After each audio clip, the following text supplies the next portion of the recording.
Bearcats All Access. Sponsored by All Good Home Improvement. Access granted. Welcome into Bearcats All Access. It is week 1, and in a matter of hours, the Cincinnati Bearcats football team will kick off in the season opener against Towson. In today's debut episode, we sit down with head coach Scott Saterfield and running back Cory Jones, a Cincinnati native. Welcome in to Bearcats All Access. Coach, game week, it's here. How you feel, man? Excited, ready to play. You know, it's been, I feel like it's been a long time since our last game, and really, you know, revamping the whole roster, going through winter program, going through spring ball, throughout the whole summer, higher ground, and now we're here. So we're excited about the first game and being able to hit somebody else beside our own players.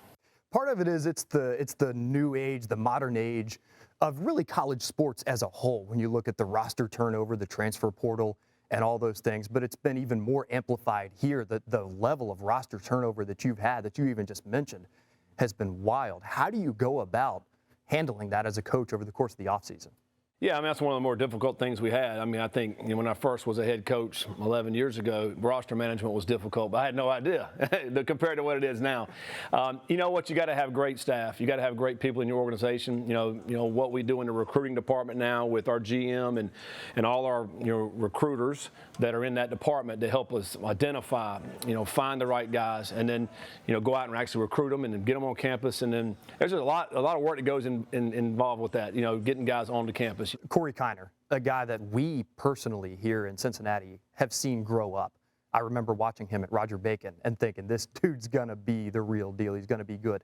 Senior season, that blows my mind. What does Cory Jones' role in this offense and on this team look like in 2024?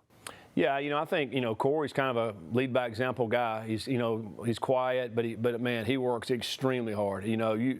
You don't get a body like he has, basically just a beast, man, the way he works out and in that weight room, and because he uses that onto the field. He's that bruiser back. He's going to break a lot of tackles. He's going to get those first downs for you, but man, he's just he's a joy to be around as well. I mean, he's been awesome ever since I've gotten here. I actually recruited him out of high school at my previous school, and then get the link back up with him here has been great. What does success in 2024 look like for the UC Bearcats football team? Yeah, hopefully we're a much more competitive football team when we go out and play on the field. It's our second year in the Big 12, so we kind of know what to expect now. We have brought in a lot of new guys this year. We expect them those guys to play at a high level. We certainly got to win a lot of games. We feel like we can. You certainly want to go bowling this year. We want to get back in the postseason play. Towson, what do we know about Towson? Yeah, I mean, their coaching staff's their second year here. They were around a 500 ball team last year, but they played hard. You turn on the film, some of the teams, maybe at an FCS level, you see some deficiencies. They got an outstanding tight end. He's a 6'6" kid. He's up, for just a lot of senior award watch list. So he's certainly a guy you got to look out. Their running back runs hard. Their defense, a unique defense, and they cause some problems with their blitz. So yeah, I mean, I think they present a lot of issues, but we got to go out and play a great game. What do you want to come out of week 1 outside of playing a clean game, not having penalties? Yeah, I mean, clean game, but also we want to play a lot of guys. I think early in the season, especially, we got a lot of newcomers. We got some new guys. Let's rotate guys. Let's play guys. I want the guys to be fresh. Also, as you get into this season, we get into the Big 12, man, you're going to get some dings and some injuries. Well, if you've played guys early enough, then they have some experience as we get into that Big 12, type of schedules. What was the biggest learning point for whether it's you or this program or the players in this program or the people around this program? What was the biggest learning point in the first year of the Big 12? Yeah, I mean, that's Big 12 is a good conference. I think on the outside looking in, you'd think, okay, well, Cincinnati's had a lot of success, at a lower level, and all of a sudden now you jump up, man, it's different. Week in and week out is different. They're bigger, they're faster, they're stronger, all the guys we have to play. And there's a cumulative effect. You can be pretty good in one game, well, then over a period of time, if you don't have depth, then you're gonna get knocked down a little bit. And I think that's what happened to us last year. So a successful season on this side, unsuccessful season, didn't accomplish what you wanted to on this side. What's that line? What's the separating factor for this team this year between successful and unsuccessful? Yeah, well, I think, you're going to come in the fourth quarter, there's going to be some games that are going to be right there, one-possession games. We did not do a great job last year of finishing off those games. Like for the team this year, we have to finish. One of the things we did in this whole offseason will make it very difficult. We created a ton of adversity. We wanted to do that for a reason. So when things get tough this fall, we've already been through some tough stuff, and we came out on the other side. So that to me, that's going to be the big difference in this year in these tough ball games, being able to make the play in order for us to win. I think that's going to be the difference. Coach, good luck this season. All right, thank you. Yes, sir. Yes, sir.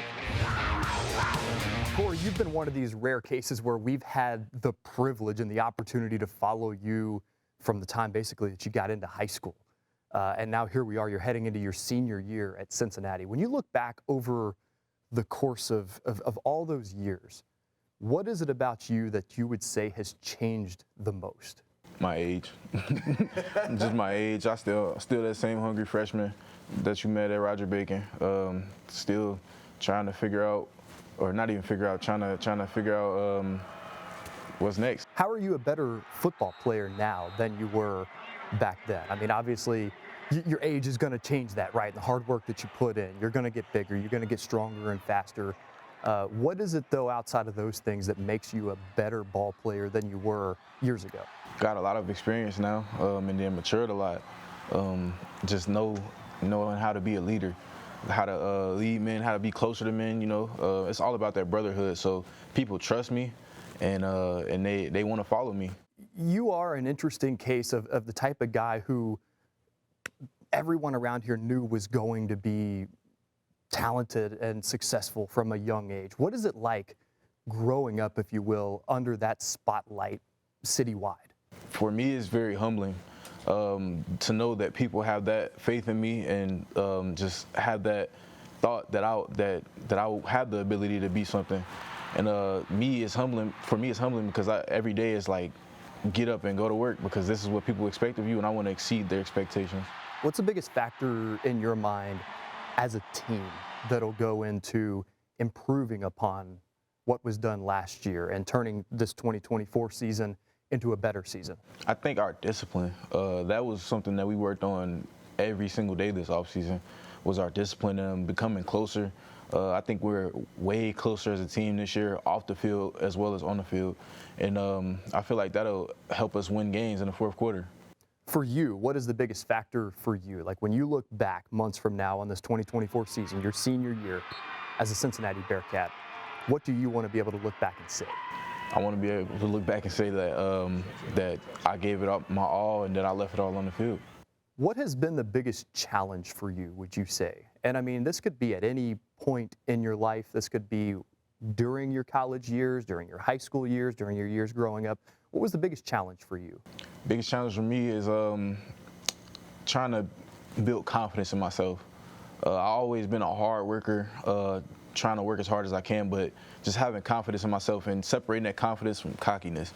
Never wanted to be a cocky person, but my father always told me you have to be confident in yourself and believe in yourself. Did you feel like you ever lacked that confidence? Like you talked about the balance between confidence and then like overconfidence or arrogance. Did you ever lack that confidence, or was it always there? I feel like I lacked that confidence until like last year, I would say. I really didn't have confidence in myself. Like I always knew I could do it, but it was always that doubt. Like maybe I'm not built for this. Maybe I'm not good enough.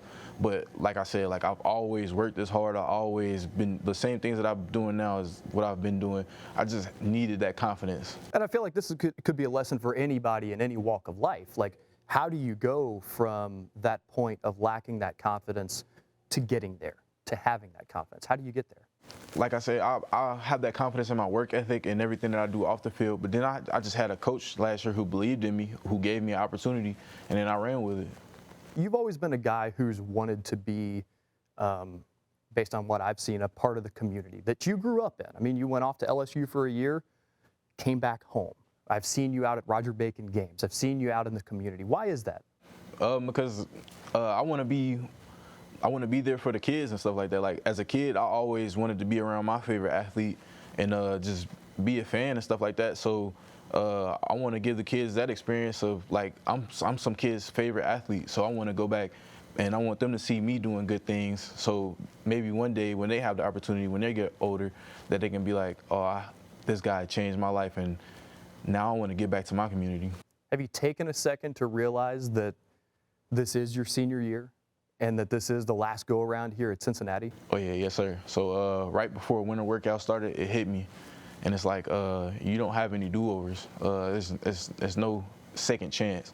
So each day I went out and I've like maxed out every day basically. So every day when I leave, I'm exhausted. What does success in 2024 look like? Success in 2024 looks like a Big 12 championship for us. Cory. Appreciate you, man. Appreciate you, sir. Good luck this season. Thank you. Yes, sir. Sponsored by All Good Home Improvement. Welcome back on Bearcats All Access. Let's talk soccer. Under head coach Erica Demur in her second season with UC's women's soccer program, the team's off to a hot start. Hear directly from Demur now on why that program has had success early this season and why they could be a contender in the Big 12 for years to come. We were playing our best soccer at the end of the year. And that's what any coach, you ask any coach across the nation, that's what they want. I look back and I just think to myself, hey, if we could have had just 3 more weeks, what could we have done with this team? See, were we disappointed losing in the Big 12 tournament? But I think the biggest thing was that our players wanted more. How do we continue to elevate ourselves middle to final third? We're so solid defensively. We return all of our midfielders and we return all of our forwards that had impact last season, which is very exciting. You know, for me, when I took over this program and being a female coach, for me, I always want to instill confidence in my players.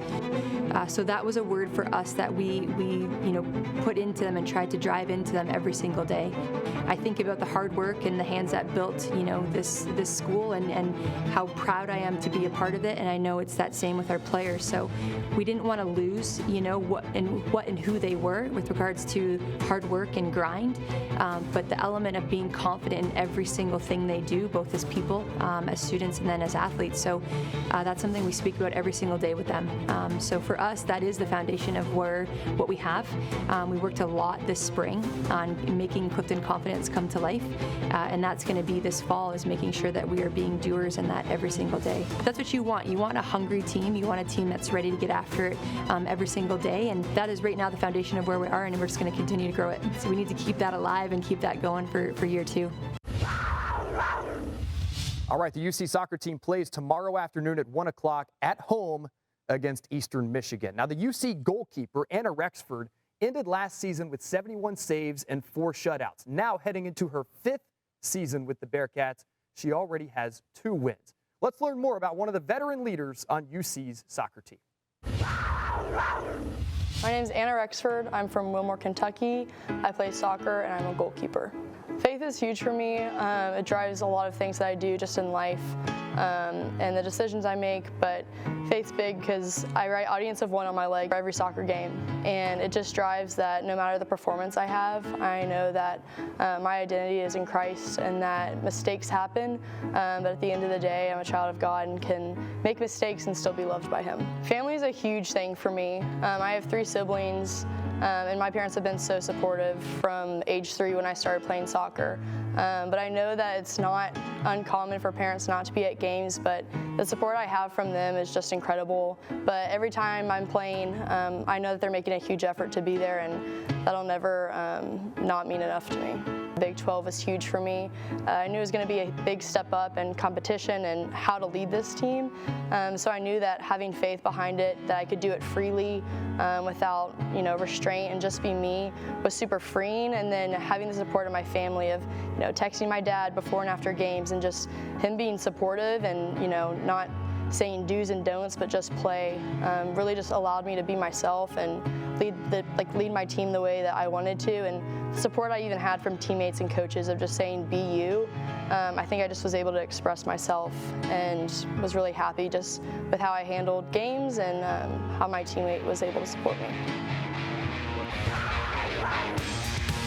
Welcome back, everyone, on Bearcats All Access. Under the direction of Dr. Joe Lucky and Carrie Thoman, the Student Athlete Support Services team has guided every single former Bearcats football player who's now in the NFL to a college degree. That is 22 former UC football players. Wide receivers Tyler Scott and Chris Moore earned theirs this year, and Sauce Gardner, former DB here at Cincinnati, now with the New York Jets, did the same 1 year ago. This was pretty cool. Tyler Scott and Sauce Gardner both were part of the NFL's Hall of Fame game about a month ago in Canton, and then the following day drove down I-71 here to Cincinnati so they could walk at graduation.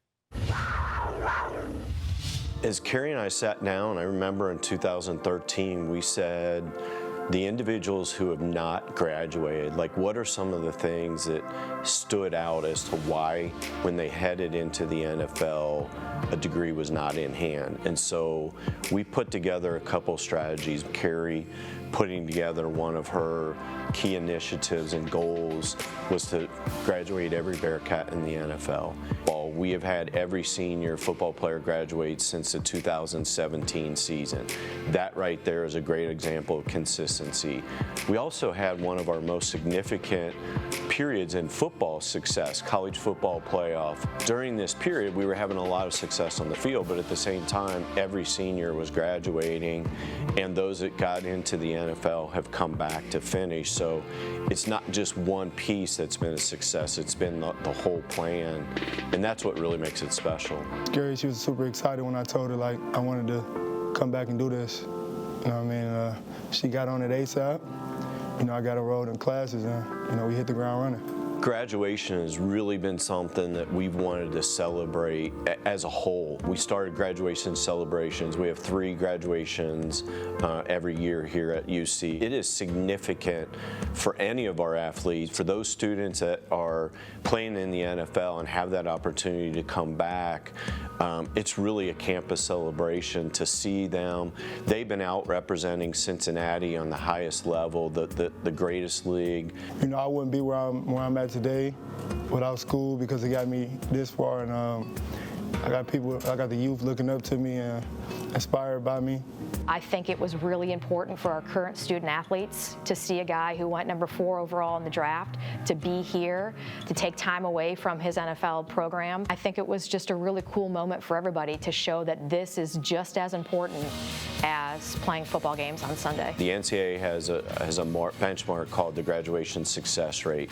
When the numbers came out last fall, we were 97%. We were 5th in the country. This is something that we've been doing for a long time, and this shows consistency. Out of everything that we've done at Cincinnati, that is the stat that I'm most proud of, because I think it shows alignment among a lot of people. This isn't just me, and it's not just SAS. It's people across campus that are linked arm in arm with not only student athletes, but all UC students. And then beyond that, I think it shows that we have a drive to succeed. Graduation is the great thing that we get to celebrate, but really we're trying to work every day towards that goal, and that's where the true, I think, appreciation should come. It shows that we have a drive to succeed not only on the football field, but also academically. And the way that we approach every day is that if you're here, we're going to make the most of it. Even though you might have aspirations to play in the NFL, we are going to treat every day like it matters. Well, we are just hours away from kickoff in the Bearcats' season opening game against Towson at Nippert Stadium, and it'll be our first look at the defense under first-year defensive coordinator Tyson Veit. He comes this way from Iowa State, where he was an assistant for 8 seasons and was the architect of one of the top defenses in the Big 12. He went with a 3-3-5 defense and 3 high safeties, was highly successful in helping lead that defense for the Cyclones. Now he brings that similar style here to Cincinnati, and we get our first look at it in a matter of hours. Here is this week's episode of Mic'd Up with new defensive coordinator Tyson Veit. Let's have a good day today. Now let's go, let's go, let's go. Let's go. Hey, Manny, what's up? Let's have a good day today. Let's have a good day today. Let's go. Hey, they call it Camp Higher Ground. You're a little closer to the sun. You know what I mean? Feel you. You're a little closer to the sun, higher ground. You know what I'm saying? A little hotter here. It's Camp Higher Ground. They don't call it Camp Lower Ground, Sanks. You know what I'm saying? We're just a little bit closer to that thing. Let's go, Jordan. You got to have a great day today. Not a good day. You got to have a great day today, Jordan. Let's go. There we go. There we go. That's it. Set. Run, run, run, run. Go, go. There we go. Yes, good. That's it. Good. Here we go. Good job. Good job. That's it. Nice job, Jared. Here we go. Get lined up. Go! Go! Good, Trey. Hey. You with me? Yeah, you got, yep, or you got to do what? He's coming here, stick that left foot in the ground, come right into there. You with me? Mental toughness, physical toughness. Let's go, let's go. Go, go, Mook, go, Mook. There we go, 11. There we go, 11. It's 2-minute drill, men, okay? It's 2-minute drill. Plan accordingly. Plan accordingly. Everybody in good shape. Yes, we got a 2-minute warning coming, so you'll get an automatic timeout there. Everybody got me? Loosen up low, loosen up low, loosen up low, loosen up low. Got it, baby! Let's go. Hey, listen, guys, come here. Makai, come here. Hey, remember now, nothing's ever as good as it seems. Nothing's ever as bad as it seems. It's somewhere in the middle, right? Yes, the offense will be ready to kick out of you tomorrow. Everybody with me? Yes, here we go. Let's go. Y'all know what it is, man. Hey, I think we came out good, man. We know how hot it was. People probably ain't sleep as good, but we came out and we responded, man. Yep. That's a good way to come out. Understand, like Coach said, the offense is going to be on one tomorrow. Yep. So let's lock in and get ready for it. Hey, 1% on me. 1, 2, 3. 1%. Bring the energy. Hey, take care of yourselves now. Take care of yourselves more than ever. Day 4 in the books, man. All right, kickoff is coming up 2:30 inside Nippert Stadium, Cincinnati against Towson in the season opener. That does it for our debut edition of Bearcats All Access. We'll see you again next week.